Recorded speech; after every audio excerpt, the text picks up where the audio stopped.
Hello mga kasisi, dahil naumay po ako sa pagkain natin itong mga nagdaang Pasko at Bagong Taon, kumain naman po tayo ng gulay. Naisipan ko pong magluto ngayon ng ginisang repolyo sa giniling.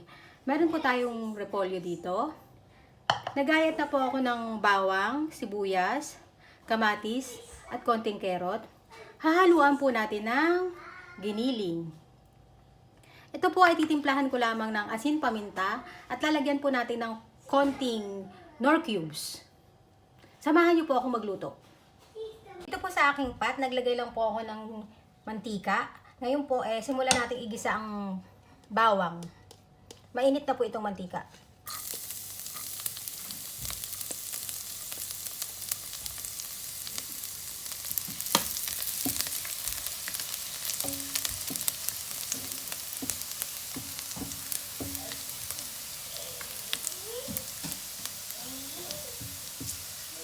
Ilagay na rin po natin ang sibuyas.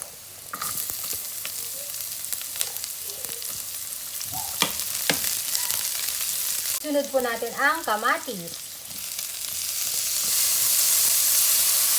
Palambutin natin mabuti ang kamatis mga kasisi para kumatas.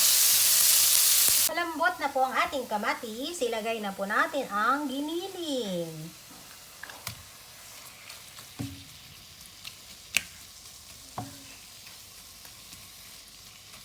Maglagay po tayo ng Knorr cubes. Kalahati lang po ang ilalagay ko.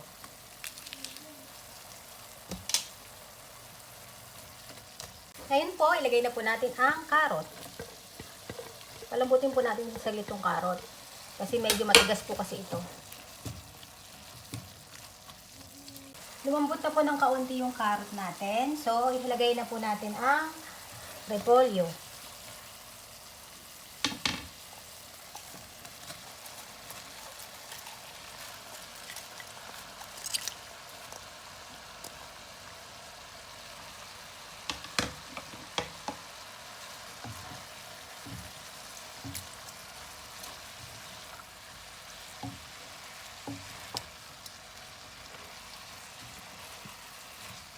Maglagay po tayo ng konting-konting light soy sauce lang.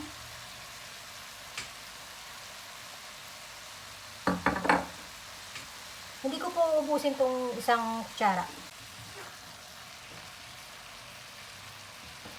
Lagyan po natin ng paminta.